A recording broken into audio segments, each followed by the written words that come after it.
Bonjour chers frères et sœurs qui aimaient Dieu, qui avaient confiance en Jésus-Christ. Alors il y a le frère Dominique, Adjouani Dominique, frère des équipiers du Rosaire, qui m'a demandé de faire une vidéo sur les couleurs liturgiques. Pour moi, je trouvais que, bon, c'est tellement évident parce que de temps en temps, j'y pensais, j'ai dit, bon, est-ce que c'est utile vraiment de faire une vidéo sur les couleurs liturgiques?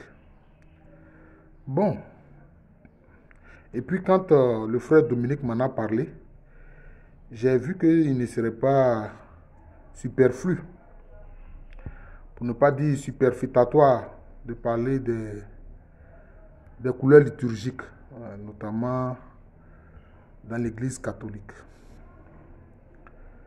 Alors vous savez très bien que quand les prêtres s'habillent avec le chasuble vert, le vert c'est celui du temps ordinaire. Voilà. C'est celui du temps ordinaire. Donc c'est comme si on divise le temps là, vraiment en des périodes spéciales, et puis en un temps ordinaire. Alors, dans le temps ordinaire, c'est le vert. Bon, pourquoi est-ce que dans le temps ordinaire, c'est le vert? Et à quoi renvoie le vert? En général, le vert renvoie à l'espérance, ce que nous espérons. C'est vrai, c'est ce qui est dit en général. Mais je pense aussi que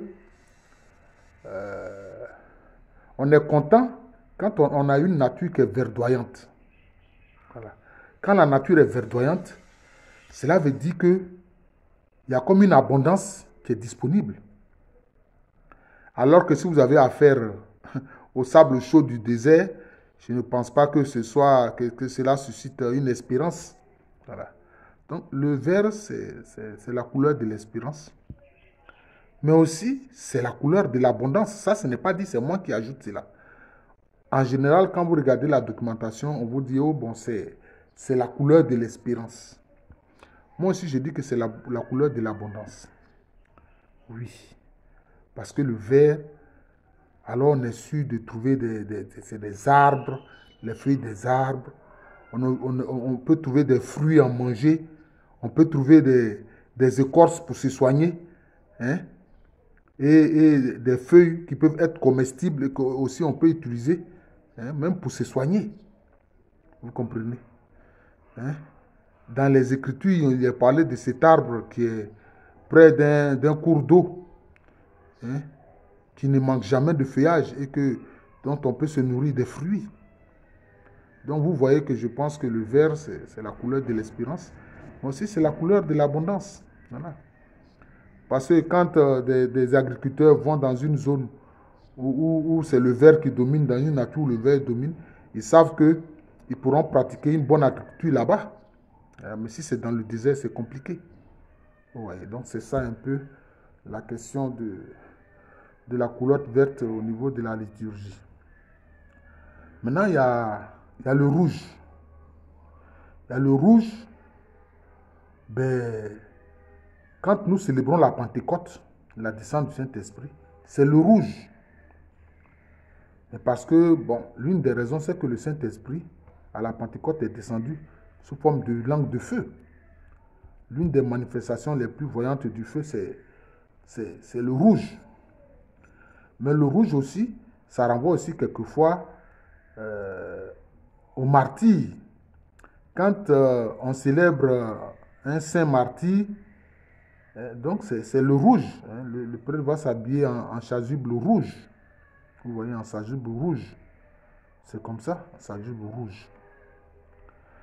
Bon, maintenant, on voit ça rarement, mais anciennement, quelquefois, quand on faisait une messe de requiem, donc pour un défunt, etc., c'était le noir.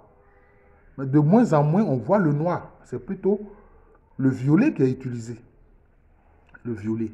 Or, le violet aussi est utilisé comme couleur d'attente.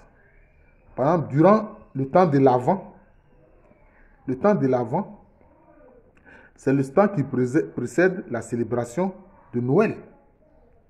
C'est le violet. C'est la couleur violette. La couleur violet, le violet renvoie à l'ultraviolet. D'ailleurs, dans la nature, c'est une des couleurs les plus puissantes.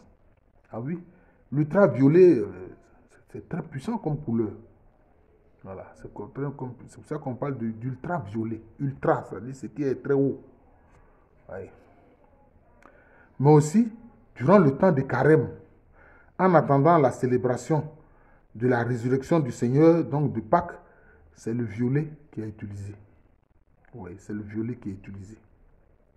Je pense que le violet aussi renvoie à l'idée de sacrifice. Ce n'est pas seulement l'idée de l'attente, mais c'est aussi l'idée de sacrifice.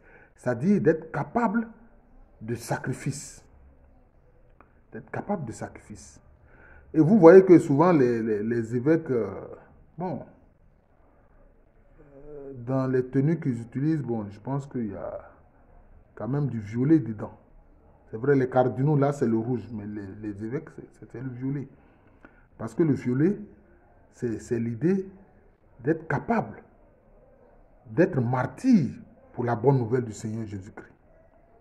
Ah oui, être martyr pour la bonne nouvelle de Jésus-Christ. C'est important parce qu'un évêque, c'est quoi? C'est le gardien de la foi.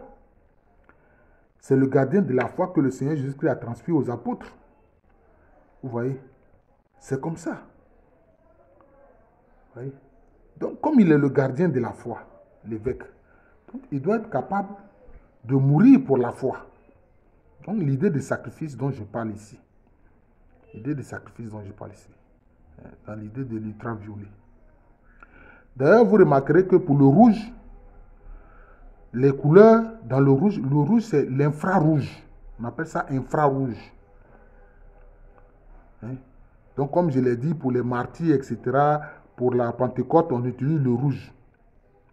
Mais l'infrarouge, c'est une couleur qui permet même de voir dans l'obscurité. Oui, l'infrarouge permet de voir dans l'obscurité. Tu vois, les armées ont des lunettes infrarouges pour pouvoir combattre la nuit. Voilà, l'infrarouge pour pouvoir combattre la nuit. Le rouge, l'infrarouge, disons, c'est la couleur qui est la plus proche, je peux dire, de la Terre. C'est la couleur la plus proche de la Terre. Voilà. Donc, c'est la couleur la plus proche de la Terre. Et c'est ce qu'on voit surtout avec les cardinaux. Les cardinaux qui utilisent souvent le rouge. Oui, le rouge. Donc, dans le premier cas, ultraviolet très haut, ultra rouge très proche de la Terre, donc très proche de ce qui est concret, très proche des hommes. Voilà. Mais pour être très proche des hommes, il faut s'être élevé avec la grâce de Dieu, je peux dire dans l'ultraviolet. Voilà, donc c'est ça. Dans l'ultraviolet, s'être élevé très haut dans l'ultraviolet. Voilà, donc c'est un peu ça. Le rouge pour vraiment les martyrs, la Pentecôte. Voilà, c'est un peu ça. Comme je le disais, sinon anciennement aussi, il y avait le noir pour les célébrations des messes de requiem, etc. Voilà. Mais aujourd'hui, c'est le violet, donc comme je l'ai parlé. Maintenant aussi, il y a le blanc. Aussi, quelquefois, le jaune. Bon, ça, je pense que c'est pour la célébration de certains moments de joie, notamment la Noël. C'est le blanc ou bien une sorte de jaune ou bien de blanc pour la Noël. Voilà. Pour les célébrations de grande joie, etc., c'est le jaune. Moi, je trouve que c'est une sorte de jaune mauve ou bien de blanc. C'est ça qui est alors utilisé. C'est ce type, alors, cette couleur-là, que les prêtres portent des chasubles de cette couleur-là. Voilà, à Noël, c'est ça. C'est ça, c'est le jaune ou bien le blanc. Voilà, c'est le jaune ou le blanc. Donc voilà un peu, je peux dire, les 4 couleurs liturgiques. Mais il y a des couleurs spéciales. Par exemple, en Amérique du Sud, et aussi les paroisses qui sont dédiées à Notre-Dame, c'est-à-dire à la Vierge Marie. Quelquefois, on utilise la couleur bleue. Mais en général, c'est du bleu clair. C'est du bleu clair. En tout cas, c'est du bleu. Pour honorer la Vierge Marie. Et en Amérique du Sud, bon, eux, ils utilisent ça aussi dans leur célébration, comme couleur liturgique. Mais dans les autres pays, c'est en général sur les paroisses dont le nom est dédié à la Vierge Marie. Par exemple, moi personnellement, j'ai vu une fois à Koumassi Prodomo, un quartier d'Abidjan, la paroisse Notre-Dame de l'Assomption de Koumassi Prodomo. C'était la célébration de la fête de Notre-Dame de l'Assomption d'ailleurs. Et à cette occasion-là, les prêtres étaient habillés en chasuble bleu. C'était habillé en chasuble bleu. Donc ça, c'est quand même assez particulier. Hein. C'est quand même assez particulier, comme je suis en train de le dire. Et puis aussi, des rares fois, il y a aussi la couleur rose. La couleur rose. Là, parce que le rose, c'est le rouge et le blanc mélangés. Voilà.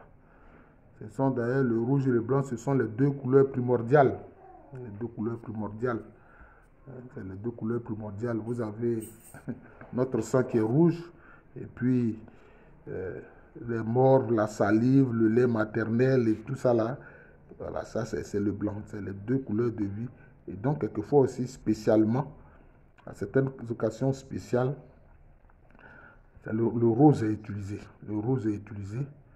Voilà, le rose est utilisé pour exprimer, disons, cette action de grâce-là, hein, de la vie, de la joie que le Seigneur donne. Voilà. Sinon, dans le principe, c'est 4 couleurs liturgiques. Voilà. Le rouge, le vert, le violet et puis le blanc. Voilà, c'est ça. Voilà les 4 principales. Voilà, c'est tout. Voilà. Je suis le frère Jean de l'amour de Jésus. C'est mon nom spirituel. Et à l'état civil, je suis le professeur Aloukwame René. Voilà, je remercie le frère Adjoumani Dominique qui m'a amené à faire cette vidéo. Mais bon, sur le net, il y a des informations, mais sur les 4 couleurs liturgiques et les autres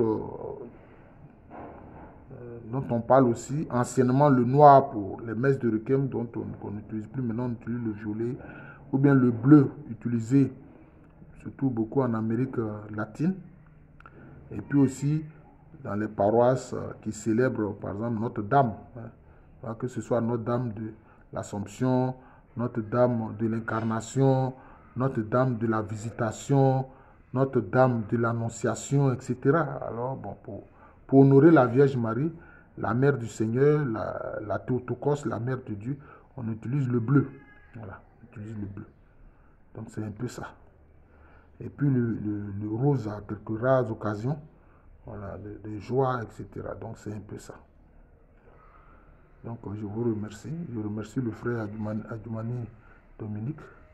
Je vous souhaite une très bonne journée. Nous sommes dans le temps de l'Avent, mais bon, vraiment, on n'est pas loin maintenant de célébrer la Noël, l'incarnation de Dieu qui vient vivre au milieu de nous, les êtres humains. Merci encore et bonne journée à tous.